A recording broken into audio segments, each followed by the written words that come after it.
বিভিন্ন পত্রপত্রিকা এবং YouTube, TV, television, international মিডিয়াগুলোতে দেখেছেন, অনেকে নিশ্চয়ই দেখেছেন যে আমি ফ্যাসিবাদের বিরুদ্ধে লড়াই এবং সংগ্রাম করেছি। আমি করেছি বিষয়টা এরকম বলতে নয়, আমিও করেছি ঠিক আছে, কিন্তু সারা বাংলাদেশের জনগণ ফ্যাসিবাদের বিরুদ্ধে লড়াই করেছে।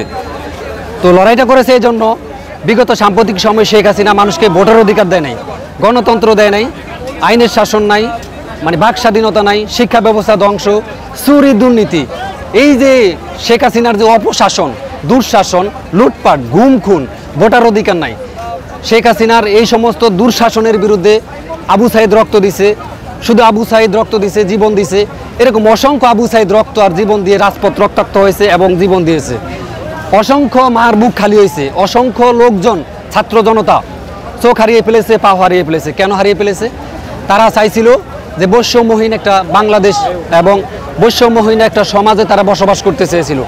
সেই বৈষম্যর জন্য ছাত্র সমাজ এবং সর্বস্তরের জনগণ ঘর থেকে বেরিয়ে রাজপথে নেমে গেছে এবং এই শেখ হাসিনাকে উৎখাত করে দিয়েছে। শেখ হাসিনার যে অপশাসন এবং দুঃশাসন, সমস্ত অপশাসন এবং দুঃশাসনকে একেবারে ফিনিশ করে দিয়েছে। কিন্তু শেখ হাসিনার যে এখনও লেজ লেঙ্গুর এবং শেখ হাসিনার যে শিকড় বাকর এখনও নানান গ্রামে গঞ্জে সমস্ত অলিগলিতে বহাল আছে আমরা মনে করি। এখনও সব কিছু কিন্তু সরকার, অনন্তবর্তীকালীন সরকারের সদিচ্ছা আছে এই দুঃশাসনকে দমন করার, সরকারের সদিচ্ছা আছে, কিন্তু সরকার পারতেছে না। এখন আওয়ামী লীগের মুজিববাদী গুন্ডাদের এই লোকজন বিভিন্ন সচিবালয় এবং বিভিন্ন জায়গায় চাকরিতে বহাল আছে, তারা কাজ করতেছে না। বরং সেই এই অনন্তবর্তীকালীন সরকার আসার পরে আমরা দেখেছি অনেক কিছু পরিবর্তন হয়েছে এবং সরকার এবং আপনার যে আইন উপদেষ্টা বলেন, তারপরে নৌ উপদেষ্টা বলেন, তারপরে স্বরাষ্ট্র উপদেষ্টা বলেন, উপদেষ্টার মধ্যে কয়েকজন উপদেষ্টা আমাদের খুব পরিচিত এবং ওনারা আমার জানা মতো ওনারা খুব ভালো মানুষ এবং ওনাদের সদিচ্ছা আছে। কিন্তু এই আমি দেখি অনেক সময় বিভিন্ন মিডিয়াতে স্বরাষ্ট্র উপদেষ্টা বিভিন্ন থানায় থানায় যান। কিছুদিন আগে মোহাম্মদপুর থানায় গেছিলেন, সেখানে দেখলাম এই যে মোহাম্মদপুর থানায় বিভিন্ন ধরনের চুরি ডাকাতি, ধর্ষণ, বিভিন্ন ধরনের অভিযোগ, সে অভিযোগ মাথায় নিয়ে সেখানে স্বরাষ্ট্র উপদেষ্টা গেছিলেন।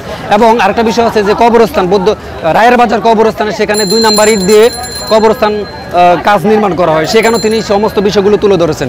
আসলে উনি হচ্ছেন একজন দেশপ্রেমিক এবং জনবান্ধব এই আমাদের স্বরাষ্ট্র উপদেষ্টা। এরকম আসলে আপনার কাছে জানতে চাচ্ছি যে 5 আগস্ট এইখান থেকে আপনারা স্বৈরাচার সরকারকে কি বার্তা দিতে চাচ্ছেন এবং তার প্রতিনিধি যারা, আমরা এখান থেকে স্পষ্ট পরিষ্কার বার্তা দিতে চাই যে যারাই ফ্যাসিবাদ তন্ত্র কায়েম করবে, যারাই দেশের সম্পদ লুট করবে, চাঁদাবাজি করবে, জমি দখল করবে, মানুষকে গুম করবে, ধর্ষণ করবে, লুটপাট করবে, তাদেরকে আমরা যারা ছাত্র জনতার গণ অভ্যুত্থানে বীর রণাঙ্গনে জীবনকে জীবন মনে করি নাই, লড়াই এবং সংগ্রাম করেছি, এদেশের জনগণ তাদের বিরুদ্ধে আমরা রাজপথে আছি এবং থাকব।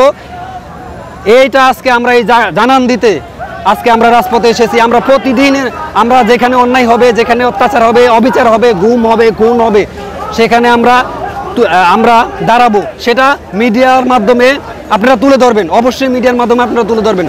যদি কোনো মিডিয়ার ভাইদেরকে কোনো দুষ্কৃতকারী হামলা করে তাহলেও আমরা তাদের বিরুদ্ধে রুখে দাঁড়াবো। যদি কোনো নিরীহ মানুষের উপর জমি জামা দখল কোনো রাজনৈতিক দলের নেতাকর্মীরা করে রাজনৈতিক প্রভাব দিয়ে, তাদেরকেও আওয়ামী লীগের মতো, শেখ হাসিনার মতো বাংলাদেশ থেকে উৎখাত করে দিতে হবে।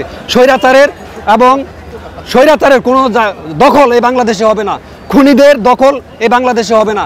কোনো ধরনের অত্যাচার, অবিচার, এই ভোটের বাক্স লুট করা, মানুষের জমি দখল করা, এই সমস্ত ধরনের কর্মকাণ্ড বাংলাদেশের মাটিতে যারা করবে তাদেরকে আমরা শেখ হাসিনার মতো এই বাংলাদেশ থেকে উৎখাত করে দেব, স্পষ্ট পরিষ্কার ভাষায় বলে দিচ্ছি। আমরা কিছু অংশে জানতে পারছি যে আওয়ামী লীগের যে নেতাকর্মীরা আছে তেনারা বলতেছে যে আওয়ামী লীগ আর এনসিপির মাঝে তেমন কোনো তফাৎ নেই, কারণ আওয়ামী লীগও স্বৈরাচারী অপশাসন বা চাঁদাবাজি ইত্যাদি করছে, এনসিপি এসে করতেছে।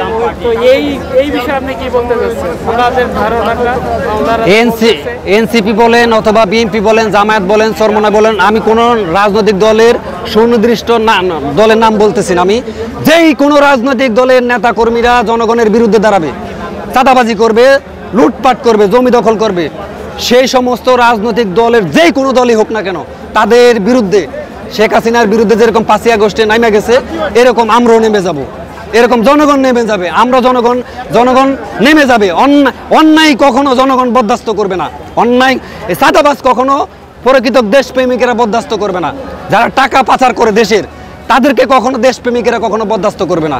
তো আমরা সর্বশেষ আপনার কাছে একটা প্রশ্ন জানতেছি যে আমরা কিছু কথার মাধ্যমে শুনতে পাচ্ছি যে শেখ হাসিনা পুশ ব্যাক করবে, অর্থাৎ বাংলাদেশে আবার ব্যাক দিবে।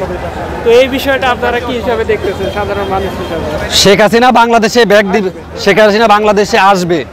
শেখ হাসিনা যে বাংলাদেশে আসবে, শেখ হাসিনার 1 নম্বর বিচার হবে গণহত্যার বিচার।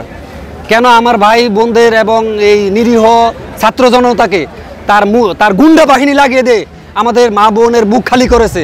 এই শেখ হাসিনাকে মানে জনতার আদালতে তার বিচার করা হবে, এক।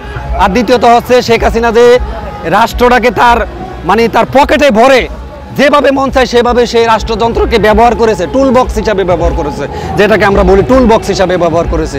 তার জন্য শেখ হাসিনার ফাঁসি চাই আমরা, পরিষ্কার কথা। এদেশের জনগণ শেখ হাসিনার ফাঁসি চায় এবং শেখ হাসিনার ফাঁসির কার্যকর অচিরেই করতে হবে সরকার। যে কোনো আগামীতে যদি বিএনপি সরকার আসে অথবা অন্তর্বর্তীকালীন সরকার অলরেডি অনেক কাজকর্ম শুরু করে দিয়েছে এবং আমরা যারা বিপ্লবী আছি রাজপথের, শেখ হাসিনাকে কোনোভাবেই আওয়ামী লীগের লেজ লেঙ্গুরদেরকে, আওয়ামী লীগকে আমরা কোনো ক্ষমা করব না। যারা গণহত্যার সাথে জড়িত, যারা লুটের সাথে জড়িত, যারা ভোট চুরির সাথে জড়িত, যারা দেশের শেয়ার বাজারের লুটের সাথে জড়িত, তাদেরকে কখনো, যারা দেশ বিরোধী, গণতন্ত্র বিরোধী, তাদের সাথে কোনো আপোষ নাই বিন্দু পরিমাণ। আমরা যারা বিপ্লবী আছি, রাজপথের যোদ্ধা আছি এবং দেশের ছাত্র জনতা আছেন, সবাই ঐক্যবদ্ধ আছি। শেখ হাসিনা বাংলাদেশে কোন ফাঁক দিয়ে আসে, প্রয়োজনে আমরা শেখ হাসিনাকে আনতে হবে বিচার। শেখ হাসিনার কেন আসবে শেখ হাসিনা যদি আসতে হয় তাহলে বিচারের জনতার আদালতে মুখোমুখি হতে হবে, এক।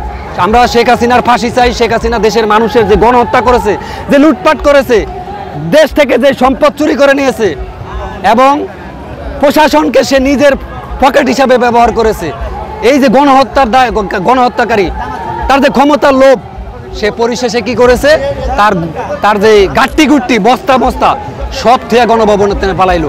শেখ হাসিনা বলেছিল যে আমি বঙ্গবন্ধুর নেত্রী, আমি কন্যা, আমি পালাবো না।